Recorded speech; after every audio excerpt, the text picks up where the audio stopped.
Hey guys, welcome back to another Halloween acrylic painting lesson. I'm Mike Ferris, and I'm going to be getting started on this 8x10 pre-stretched canvas.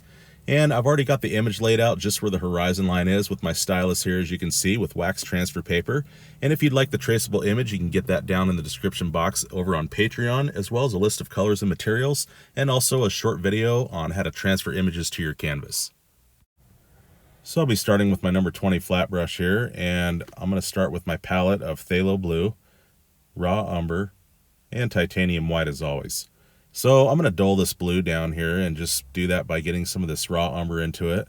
So this will be kind of a Payne's gray, except with black it's raw umber, and now some titanium white just to bring it up just a little bit. And I'll go ahead and throw this value down for our nighttime sky.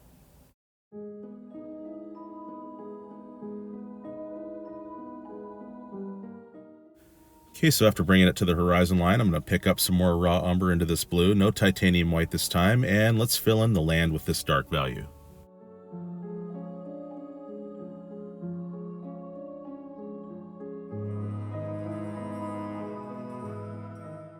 So now just a quick dry on medium heat with the hair dryer now. And so now that it's dry, I went ahead and flipped my image back over with my stylus. I just wanted to trace out the moon for now. And also down below, I wanted to reestablish the horizon line just for a little bit more accuracy. And again, this is based on the traceable image that I have. So now that that's dry, I'm going to go ahead and take my number 6 natural round bristle brush and titanium white. And I'm just going to fill in the moon right now for that with this coat. And with paint left on the brush, this is really cool. With a dry natural round bristle brush, I can make these cloud effects. And it is super duper effective. I highly recommend a natural round bristle brush for making clouds and fog and such. It is, to me, one of the best brushes to do that with. So now I'm just going to tap in just a little color and mostly titanium white. And as you can see, I'm tapping most of the paint off the brush. And just a little paint, and again, no water. This is a dry brush. Okay, a little light there. I wanted a little bit more color because as it comes away from the moon, I don't want it as bright as the sky, or I'm sorry, as the clouds that are right next to the moon, because by doing this, it's going to really show that the moon is super bright, and it's going to give that difference on how the clouds light up like that. So out here, I don't want to go too bright, and I want to have more of that color involved. And as I get closer to the moon, it'll be more titanium white. So now just grabbing some more of that light value, and again, tapping it off. And this is a dry brush, and just scrubbing it on and fading it into that dark value. So as you can see, as I run the paint off the brush, it has this sort of transparency look. And see these dark areas here? You don't want to cover all those up. Leave some of that to show through. That really adds depth and dimension to these clouds. Okay, so now I'm going to take some of that more light value and tapping off the paint again, and just a little bit at a time, and I'll just go ahead and cover the rest of the sky up with this in random ways.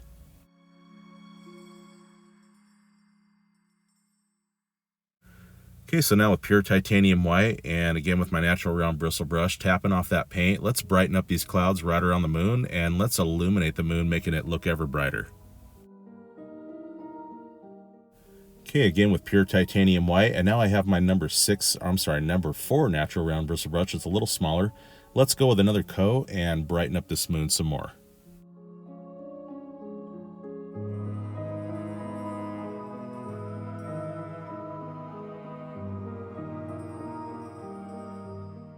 So again, with that paint left on the brush, it's just enough to, again, brighten up these clouds. And this really makes a contrast and shows how bright this moon really is when these clouds here are just getting lit up and look a lot brighter. See, just like that, that really makes that pop out of there a lot more.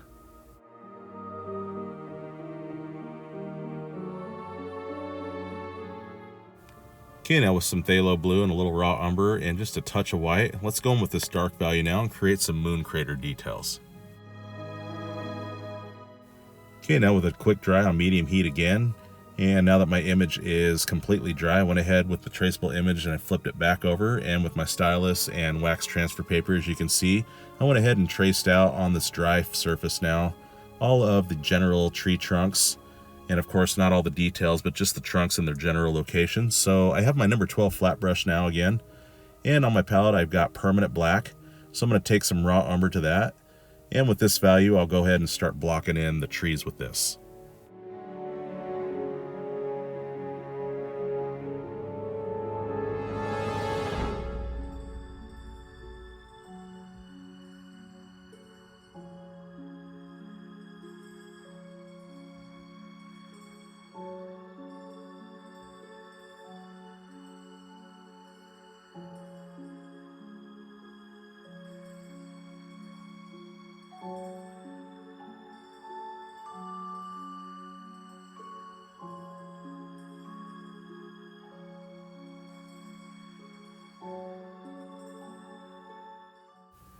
Okay, so down here, as you can see, I'm taking that dark value as well, and I'm just kind of going into these traced out areas just to kind of show the lay of the land in a general sense. You can do this however, or go for that traceable image and do it exactly how I'm doing if you want.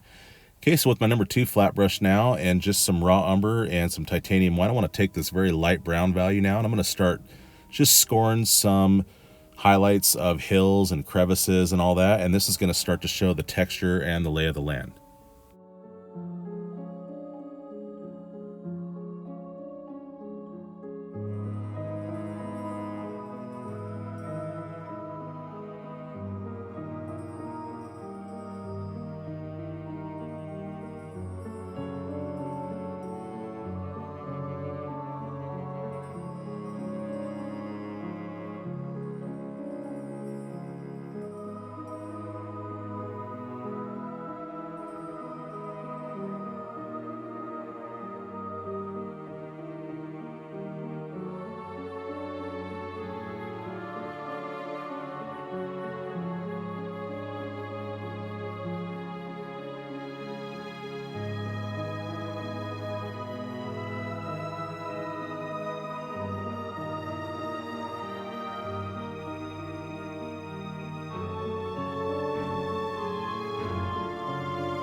So with a little paint left on the brush, I'm going to run that up into the fog a little bit. That's going to give the indication of distant trees and just how everything gets lost in the distance in the fog here.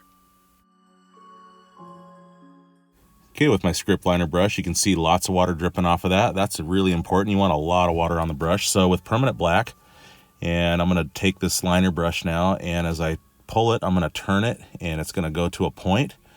And with this, I'm going to go up and just use the tip of the script liner. And of course, the harder I press with the brush, the fatter the line will be.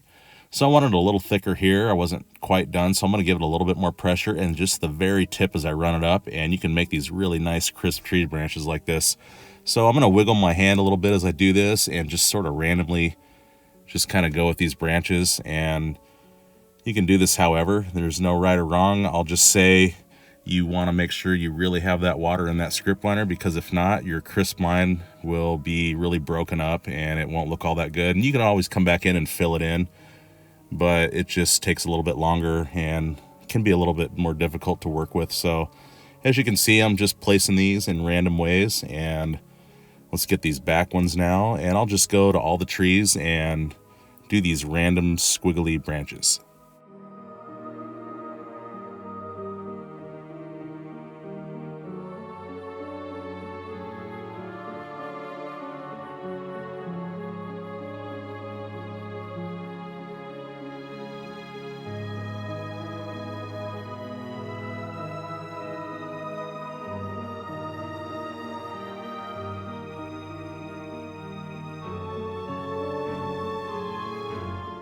So with that dark value on the script liner, I can put that here and there and build some texture like so.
Okay, with a clean script liner now and with titanium white and lots of water pulling through to a point, let's strike the tree just here and there with some of this moonlight, and I can settle it down with my finger a little bit if it gets out of hand. And so, as you can see with this broken up line, it shows some bark details and really brings out some texture of the tree.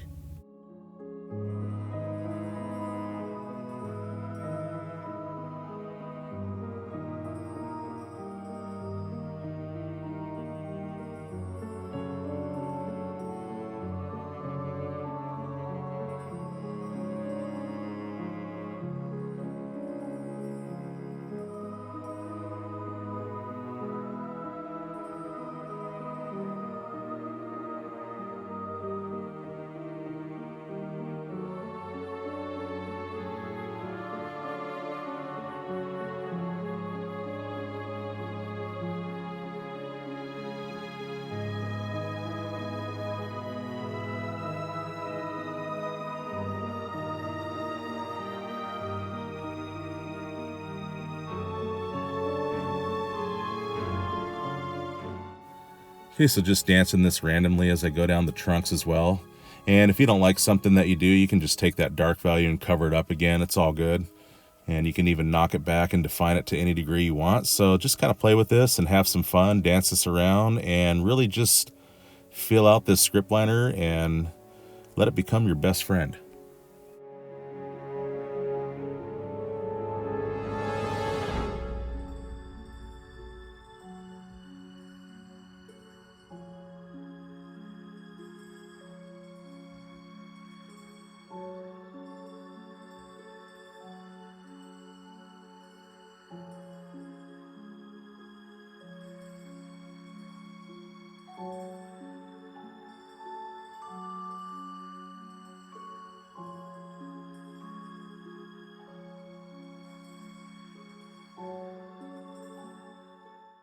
Okay, and also with that titanium white, I'm going to go ahead and strike some moonlight as well on the ground, and this is going to really help to pop and contrast some of these dimensions and some of these crevice areas and protruding edges of this root system, and just the lay of the land is going to pop out that much more with more detail.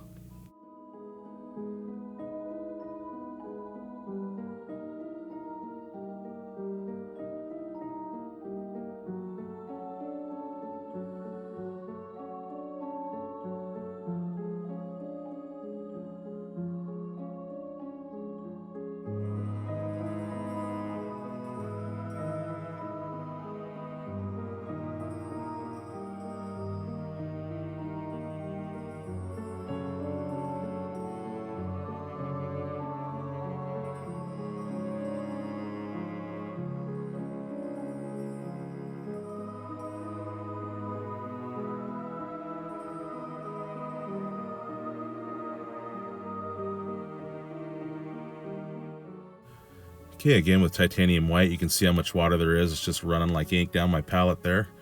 Okay, and I want to go another layer here. So I'm going to build up these layers a little bit and play these back and forth. And again, if you don't like something, take a darker value and just cover over it and blend over it a little bit to settle it down. So it's all good. Just really go for it and see what you can come up with, or just follow me to a T if you'd like.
Okay, so now I'm going back to my number 4 natural round bristle brush, and I'm taking that color and just a little bit of it and titanium white. See, I'm tapping it off.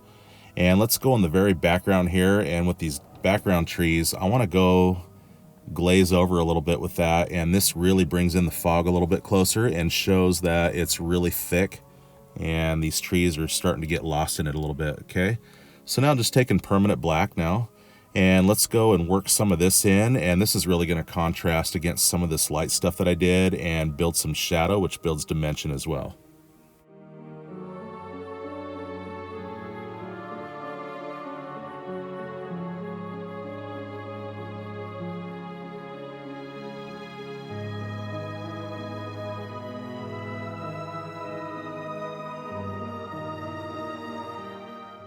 Okay, with my natural round bristle brush number 4 here, I'm going to go ahead and brighten this up again with another coat of titanium white. So in the acrylic world, as you know, more layers means more saturation, and of course with titanium white, it means getting brighter each time. So I wanted to brighten that moon up. So now again, with more titanium white, let's strike some more direct moonlights on some of these places.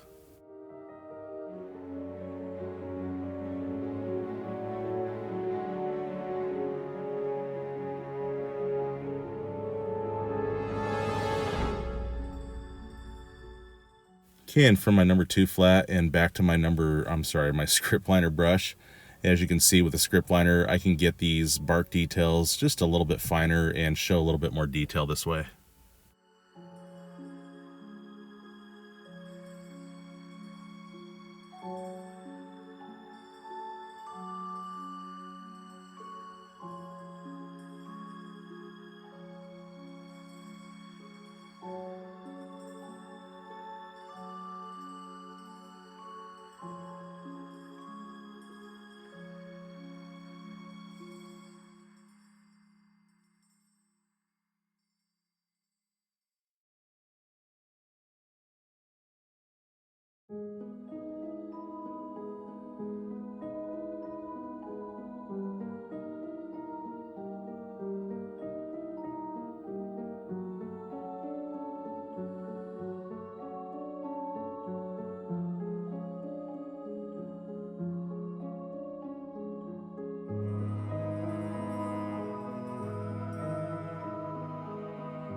Okay, and once again, another layer of titanium white. Let's brighten up this moon further.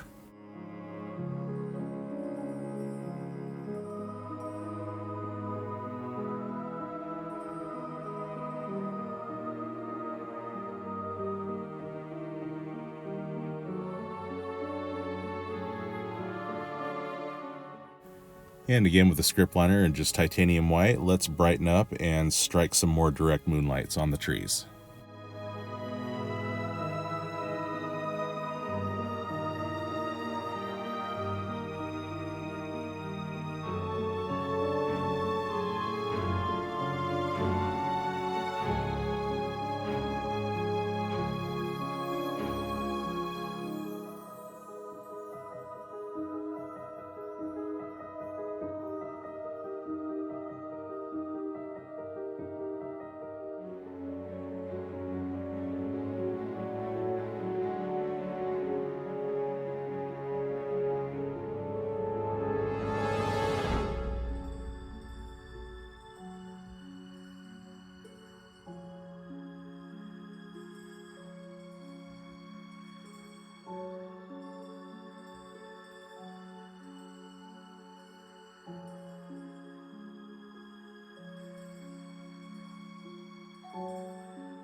Alrighty, I'm going to go ahead and sign now, and I want to thank you guys so much for all your watch time and support.